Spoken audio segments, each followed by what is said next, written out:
زندگی کے اندر اعمال کرنا بڑی بات نہیں ہے، اعمال کو قبر میں ساتھ لے کے جانا سب سے بڑی بات ہے۔ من جاء بالحسنۃ فلہ عشر امثالھا، اللہ کہہ رہے ہیں کہ اللہ نے یہ نہیں کہا کہ میرے پاس تم اعمال کر کے آ جاؤ، فرمایا من جاء بالحسنہ، جو میرے پاس نیکی لے کر آئے گا۔ نیکی کرنا بڑی آسان بات ہے، نمازیں پڑھتے ہیں، قرآن کی تلاوت کرتے ہیں، سچ بولتے ہیں، کتنی نیکیاں کر دیتے ہیں، آیا وہ نیکی میں نے محفوظ کی ہوئی ہے کہ نہیں؟ آیا وہ نیکی میں ساتھ قبر میں لے کر جاؤں گا کہ نہیں جاؤں گا؟ وہ نیکیاں جو میں نے کی تھی، میں نے اپنے اعمال کی وجہ سے کہیں دوبارہ برباد تو نہیں کر دی؟ وہ نمازیں جو میں نے پڑھی تھی، ریا کی وجہ سے دوبارہ آگ تو نہیں لگا دی میں نے ان نمازوں کو؟ وہ جو حج اور جو عمرے میں نے کیے تھے، میرے اقوال سے کہیں میں نے اپنی عبادت پر پانی تو نہیں پھیر دیا؟ کسی کے ساتھ بھلائی کی تھی میں نے، وہ بھلائی کرنے کے بعد کچھ الفاظ منہ سے نکالے، اس پر پانی تو نہیں پھیر دیا؟ ہم بڑے ایسے اعمال ہیں جو کرتے ہیں، لیکن بعد میں ایسی حرکتیں کرتے ہیں کہ وہ اعمال ختم ہو جاتے ہیں، یہاں تک کہ مرتے وقت ہمارے پاس کچھ بھی باقی نہیں رہتا۔ تھوڑا بہت جو بچ جاتا ہے وہ بھی قیامت کے دن ہم سے چھین لیا جائے گا، کیونکہ ہمارے اعمال ہی ایسے ہیں۔ کسی کا حق کھایا ہے، بھائی نے بھائی کا حق کھایا ہے، بھائی نے بہن کا حق کھایا ہے، بھائی نے پڑوسی کا حق کھایا ہے، اور رشتہ داروں نے رشتہ داروں کا حق کھایا ہے، کسی کو گالی دی ہے، کسی پر ظلم کیا ہے، جو کچھ نیکیاں ساتھ لے کر جائیں گے وہ بھی ہم سے چھین لی جائیں گے، ہمارے پاس کیا رہ جائے گا؟ تو اللہ کہہ رہے ہیں من جاء بالحسنۃ فلہ عشر امثالھا، نیکی کرنا بڑی بات نہیں ہے، میرے پاس نیکی لے کر آؤ، محفوظ طریقے سے لے کر آؤ، تو اس ایک کے بدلے 10 دوں گا۔ دوسری جگہ اللہ کے نبی نے فرمایا انما الاعمال بالخواتیم، کہ اعمال کا دار و مدار خاتمے پر ہے۔ یہ سہل بن سعد رضی اللہ عنہ سے روایت ہے کہ اعمال کا دار و مدار خاتمے پر ہے۔ انسان زندگی کے اندر کیا اعمال کرتا ہے اس سے فرق نہیں پڑتا۔ اس سے ایک اور بات سمجھ میں آتی ہے کہ کسی انسان کو اپنی عبادت پر غرور نہیں ہونا چاہیے۔ میں نمازی ہوں، میں پرہیزگار ہوں، میں روزے رکھتا ہوں، یہ بے نمازی ہے، یہ چور ہے، یہ جھوٹ بولتا ہے، اس چیز کا انسان کو اعتبار نہیں ہونا چاہیے، اس چیز پر غرور نہیں ہونا چاہیے۔ پتہ نہیں آخری وقت کس کا بہتر ہوتا ہے، اس نے ساری زندگی نمازیں پڑھی وہ بے ایمان دنیا سے چلا جائے، اور جو ساری عمر گناہ کرتا رہا وہ ایمان کے ساتھ دنیا سے چلا جائے، یہ تو کسی کو بھی معلوم نہیں۔ اور یقین جانیے کہ کئی ایسے جنازے ہیں جو ہم نے پڑھے ہوں گے، جو نمازی بھی تھا، جس نے داڑھی بھی رکھی تھی، قرآن کی تلاوت بھی کرتا رہا، اور ہم نے مسلمان سمجھ کر اس کا جنازہ بھی پڑھا ہے، لیکن وہ بے ایمان دنیا سے گیا ہوگا۔ کیوں؟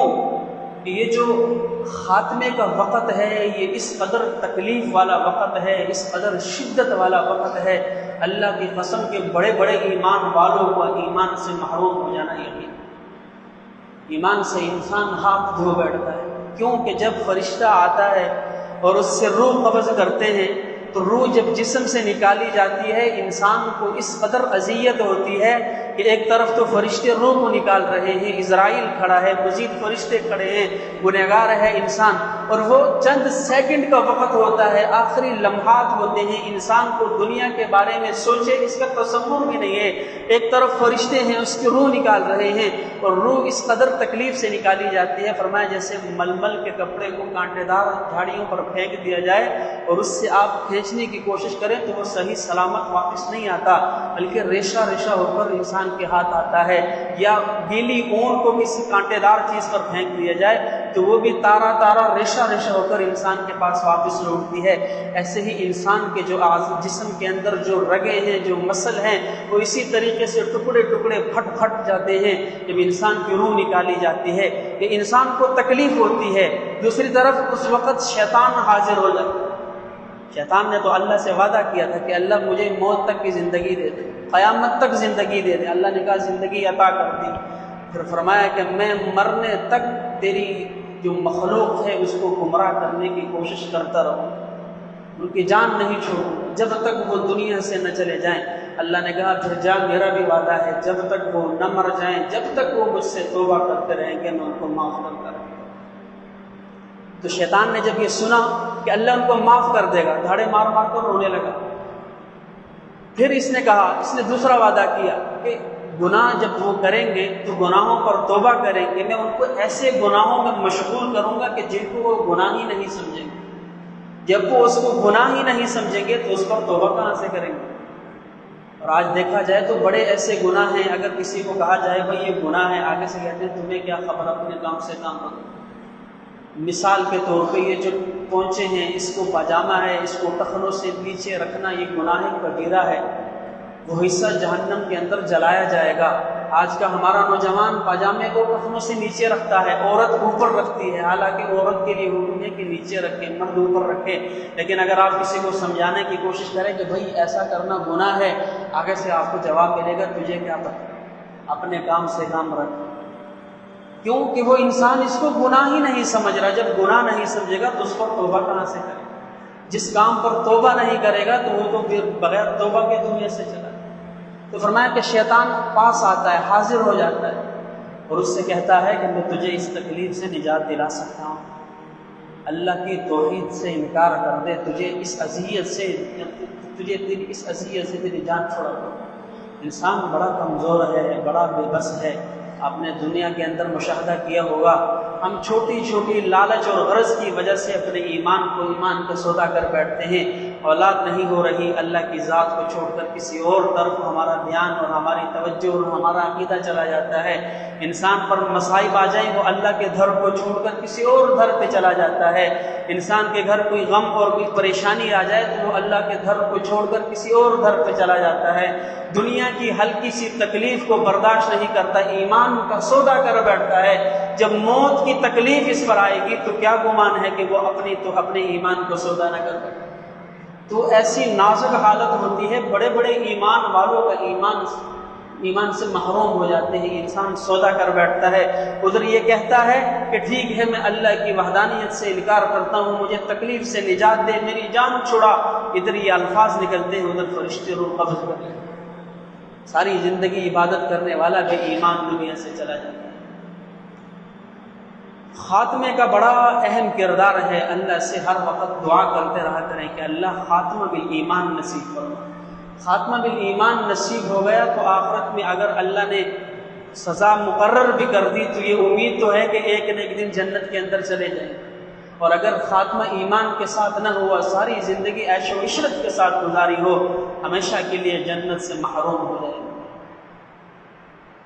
تو انسان آخری وقت کے اندر ایمان سے محروم ہو جاتا ہے، کیوں؟ موت کی شدت اس قدر سخت ہے۔ عیسیٰ علیہ السلام کو اللہ نے معجزہ دیا تھا، مردوں کو زندہ کیا کرتے تھے۔